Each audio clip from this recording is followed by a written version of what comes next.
Assalamualaikum warahmatullahi wabarakatuh. Halo semuanya, eh, saya Ridwan Amin dari Prodi Manajemen Pendidikan Islam Institut Nahdlatul Ulama Tasikmalaya.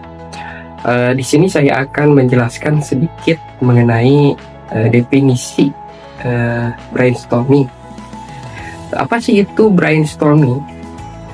Brainstorming adalah suatu metode yang digunakan tim untuk mengumpulkan gagasan atau ide secara spontan dan kreatif guna memecahkan masalah. Metode ini melibatkan anggota kelompok untuk menghasilkan banyak ide tanpa kritik, sehingga setiap ide, bahkan yang tampak tidak masuk akal, dapat dieksplorasi dan dikembangkan. Sekarang kita udah tahu kan apa itu brainstorming. Mari kita lihat contoh brainstorming pada bagian selanjutnya.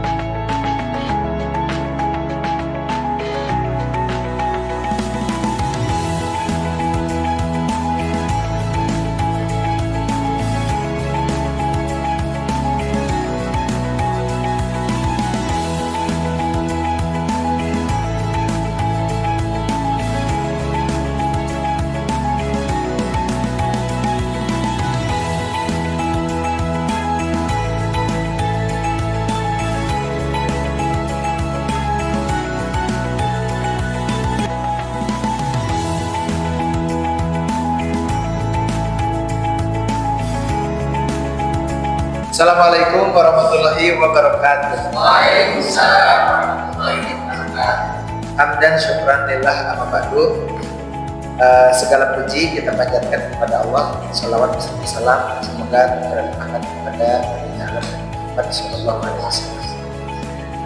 Para peserta diskusi yang saya hormati, pada saat ini saya selaku ketua akan membahas, mendiskusikan terkait dengan kebijakan gubernur kita Bapak Deddy Mulyadi, yang mana pada saat ini beliau menjabat sebagai gubernur Jawa Barat.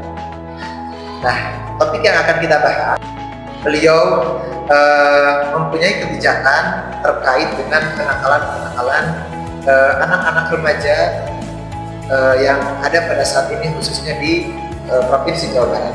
Dan kebijakan itu beliau memiliki atau mengusulkan kebijakan terkait dengan adanya kurikulum wajib pendidikan, yang mana ini merupakan kebijakan yang ada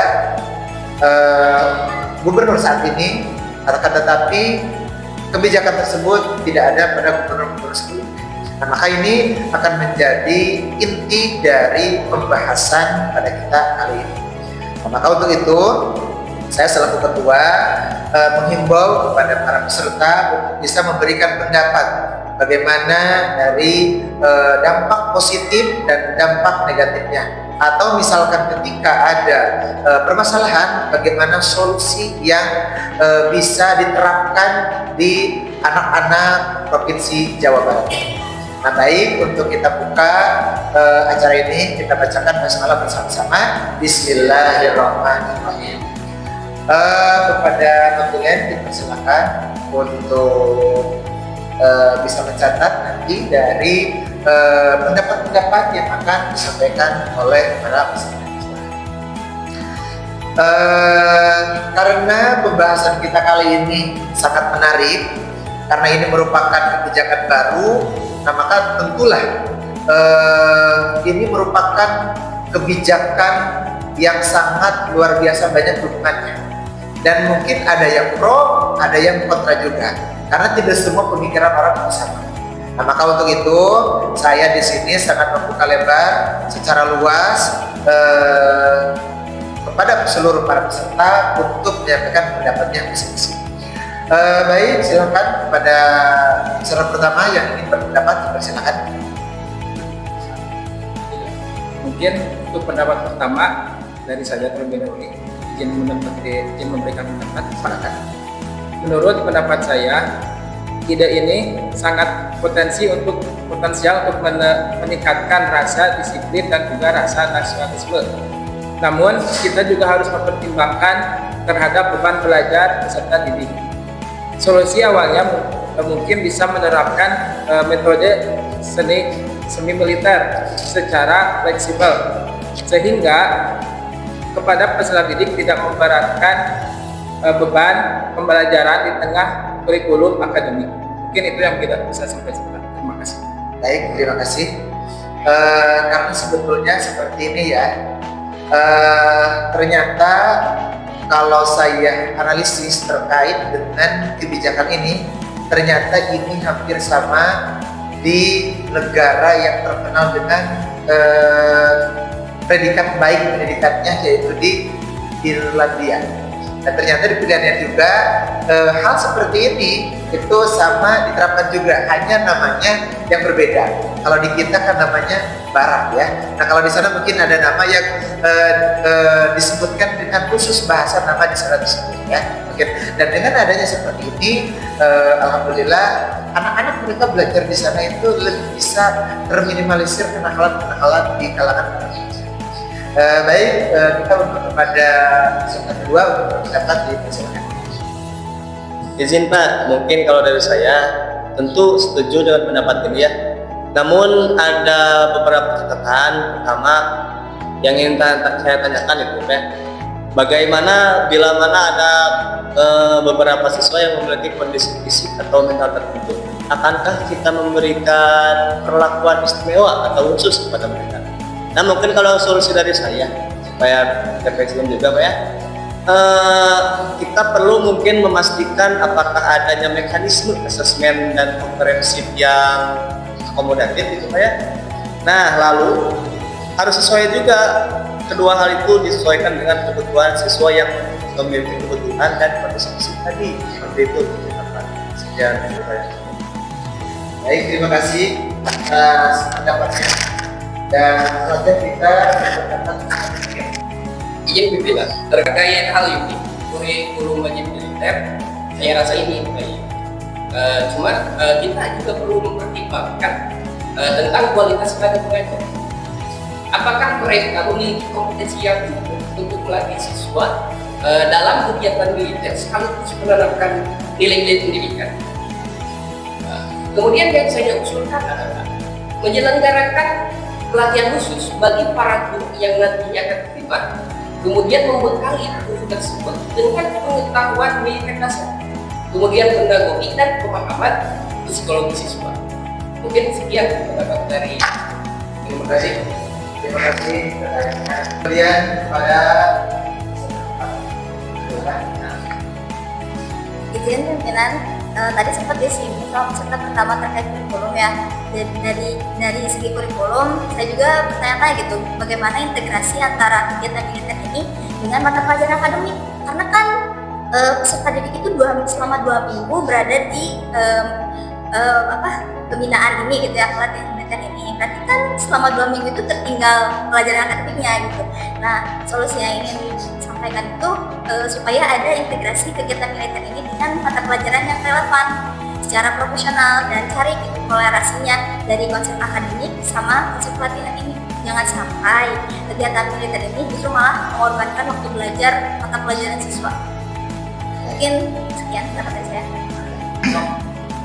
Menurut pendapat saya itu, saya khawatir tempat ini akan lingkungan belajar yang terlalu kaku dan otoriter. Itu bisa menghambat kreativitas dan kemampuan berpikir siswa. Jadi solusi yang bisa kita pertimbangkan adalah memastikan bahwa pendekatan pelatihan ini tetap mengedepankan nilai-nilai demokratis, memastikan ruang bagi dialog dan kreatif siswa, serta tidak mau mematikan inisiatif siswa. terima kasih atas jawabannya. Saran. Baik, terima kasih. Kita lanjutkan pada salah satu saya lagi. karena kan kalau menurut saya sendiri mungkin kita bisa belajar dari negara lain yang mungkin bukan suka. Cuma itu bagaimana caranya mereka menghadapi tantangan dan tujuan yang akan menghadapi. Untuk solusinya itu kita perlu melakukan studi komparatif dan terhadap model-model yang memiliki karakter pendidikan dan nasionalisme di negara lain dan mengidentifikasi praktek terbaik yang dapat diadaptasi dengan konteks di Indonesia. Oke, terima kasih. Selanjutnya, silakan.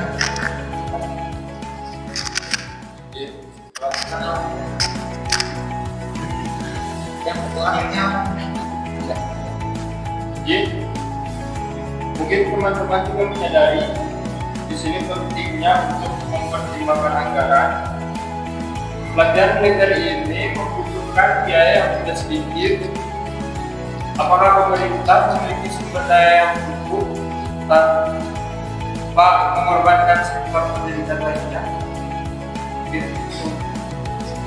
Dan kira-kira solusinya menurut Menurut saya solusinya yang perlu kita tegakkan adalah perlunya transparansi dan akuntabilitas dalam alokasi anggaran program ini, serta memastikan efisiensi penggunaan dana agar tidak membebani anggaran pendidikan secara keseluruhan. Terima kasih. Selanjutnya, silakan. Baik. ya izin ketua, saya berpendapat ya setahu saya bahwa yang namanya militer itu kan identik dengan sebuah kekerasan gitu, sebuah perang atau peperangan. Terus kita juga sebagai penting juga itu untuk mempertimbangkan untuk memastikan bahwa kebijakan ini itu tidak melanggar hak asasi manusia yang ada pada para siswa tersebut, karena mereka itu memiliki hak untuk mendapatkan pendidikan yang aman dan intensif juga. Untuk solusi dari saya itu, solusi mendasar dari saya adalah memastikan bahwa setiap tahapan implementasi kebijakan kurikulum ini itu pada prinsip-prinsip hak asasi manusia, terus keamanan fisik, dan serta psikologi siswa, serta juga memberikan mekanisme pengaduan yang jelas. Baik, terima kasih. Silakan. Izin ketua, Silakan. mungkin di sini dengan pendapat pandangan dari komprehensif sebelum dikomprehensifkan dari berbagai pihak terkait sebelum kebijakan ini diimplementasikan dari secara luas. Solusi saya menyarankan dalam melakukan survei dan forum diskusi kepada yang terkait ke siswa, orang tua, dan pakar pendidikan yang mengumpulkan berbagai perspektif dan masukan yang berpraktik. Terima kasih. Silakan. Terakhir.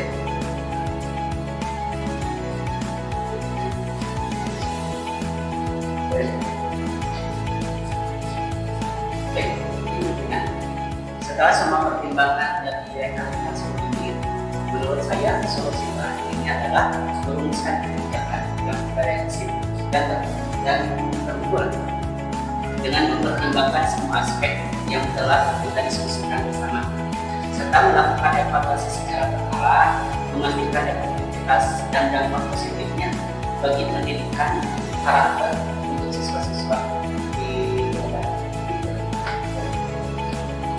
Baik, terima kasih. Rapat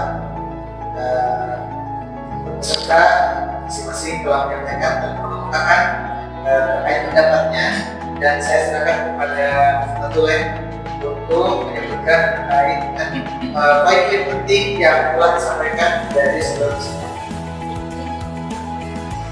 Baik, setelah diskusi yang mendalam, berikut adalah poin-poin penting yang telah kita sampaikan. Ada potensi peningkatan disiplin dan nasionalisme pertimbangan kondisi fisik dan mental siswa, kualitas tenaga belajar, lalu konsentrasi guru, lalu ada dampak terhadap kreativitas dan berpikir kritis, anggaran yang dibutuhkan, hak asasi manusia, pembelajaran dan negara lain, intinya melibatkan berbagai pihak dan tentunya evaluasi berkala. Berikut adalah poin-poin penting yang tadi. Baik, terima kasih kepada Ketua yang telah menyampaikan poin-poin penting dari sebelum para peserta diskusi kali ini. Dan alhamdulillah secara kesimpulan terkait dengan kebijakan kurikulum baik hari ini, masing-masing kita memiliki pendapat sendiri dan bagaimana lainnya kita akan seperti apa untuk kedepannya. Mudah-mudahan dengan adanya forum diskusi ini kita bisa menemukan titik temu sejauh mana kurikulum tersebut bisa diimplementasikan para peserta didik yang ada di khususnya Jawa Barat. Mungkin untuk beberapa kali ini kepada Dr. dipersilakan untuk kembali. Baik, terima kasih karena kita dari berbagai pendapat sudah selesai. Maka kita tutup rapat ini dengan bacaan doa bersama-sama. Alhamdulillahirobbilalamin. Terima kasih. Saya selaku ketua mengakhirkan mengucapkan assalamualaikum warahmatullahi wabarakatuh.